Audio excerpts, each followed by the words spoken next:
My first lesson says life is not fair, but it is. Now, I don't know about you, but I would really like life to be a bit more fair. Because I would like good things to happen to good people and bad things to bad people. If you just drive in the streets of Pretoria and you read the newspaper headings, you will know that sometimes bad things happen to good people and vice versa. And in a business world, sometimes life feels even more unfair. Because you know, you may end up working amongst colleagues and then somebody gets promoted that you may not think should be promoted, or you end up working for a boss that you think is an idiot. So, you know, it can feel very unfair. But I think the lesson there is that life is what you can negotiate. And somehow, most of us, in fact probably all of us in this room, were brought up to be quite nice, weren't we? You know, play nice and share and all those good things, which there's nothing wrong with that. And I think sometimes we're not assertive enough about ourselves.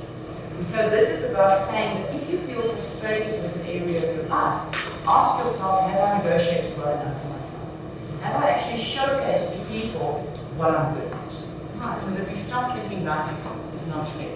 It isn't fair, but it is fair. The next one says, when in doubt, just take the next step and be a Napoleon general. Now Napoleon Bonaparte said, I'd rather have a general that makes wrong decisions than a general that makes no decisions.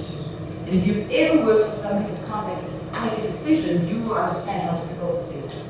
So in all aspects of your life, just make the decision.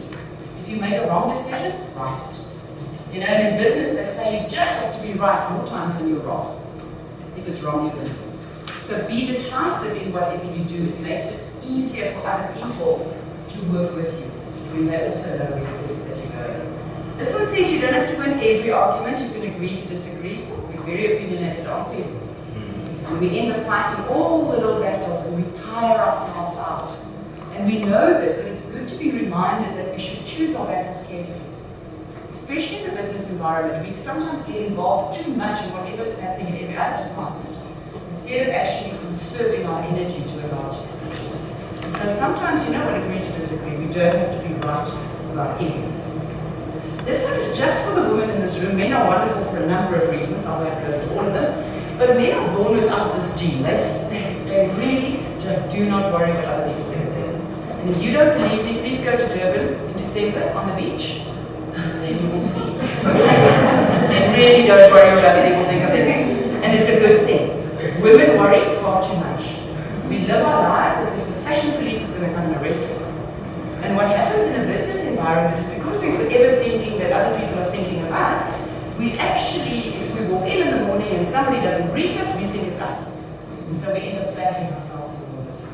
What I've learned is the other people are very busy with their own stuff and not thinking about it. So get over that to a large extent because it makes life a lot easier.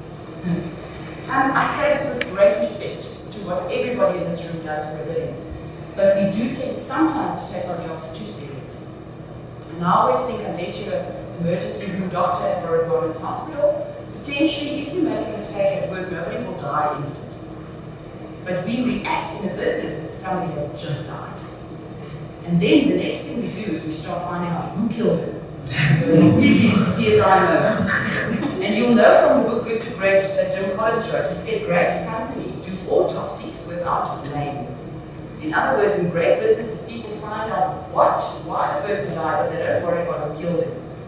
So this is a very good thing to remember. Do autopsies without blame. If something goes wrong, figure out why it went wrong, change that. But don't go around naming, blaming, and shaming, because that just takes away energy and focus. Then this one is for people, you know, you get some people who walk in on a Monday morning as if they were sentenced to be there by a judge. And I think as grown-ups, we know that everything in life is our choice. And so you must walk in every day to work, and so must all your colleagues, as if they've chosen to be here, because that's the right attitude. And people say to me, yes, but I have to work. Yes, we all have to work, you know, otherwise we couldn't be here. But you can still choose where you work. You can still choose who you give your time and your energy to. And if jobs are scarce, then you change your mindset.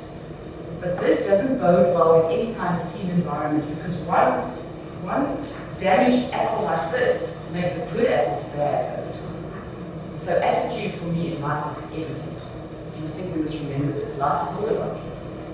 This one says stop at the red light every time, which again in terms of business is about policies and procedures. We don't stop at the red light when we feel like it, or only on Wednesdays. And so rules, discipline, procedures in a business to me is critical. Albert Einstein said, in terms of business, know the rules of the game and then play better than anyone else. Because that's how you win a business. You don't win by breaking rules. And if you don't like the rules, you renegotiate them like a road. You don't rebel against them like a child. And I think we need to get back sometimes in business to the principles and the procedures so that we can play the game. And on the playing field, be very creative, but be very creative within the rules.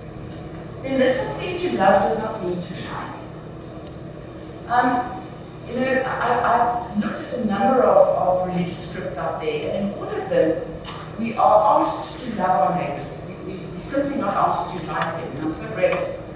Because I can't possibly like everybody that I come into contact with, and they don't all like me either.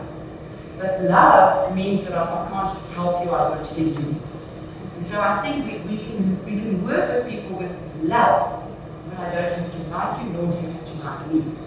And in a management position, this is often one of the first things that trip up managers, because they go into the position and they think if people like them, they will follow them. And then they end up making decisions based on popularity rather than based on what is good for the business. I also find in personal relationships, you can love somebody madly, you don't always have to like them.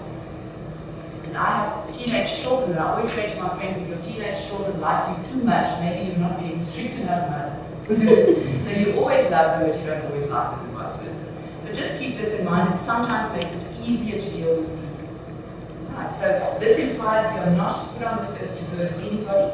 We treat everybody with respect, but it's not a popularity contest. Because you know, sometimes in business you have to make decisions that is not necessarily good for the individual. And might not necessarily please everybody. This one says the 3 R's, which really quite simply is about respect for yourself, respect for others, and taking responsibility. I find it strange when people say to me, I can't work with that person because I don't respect them. My view is that you must respect yourself. You must respect yourself. Out of self-respect, you must behave in a certain way.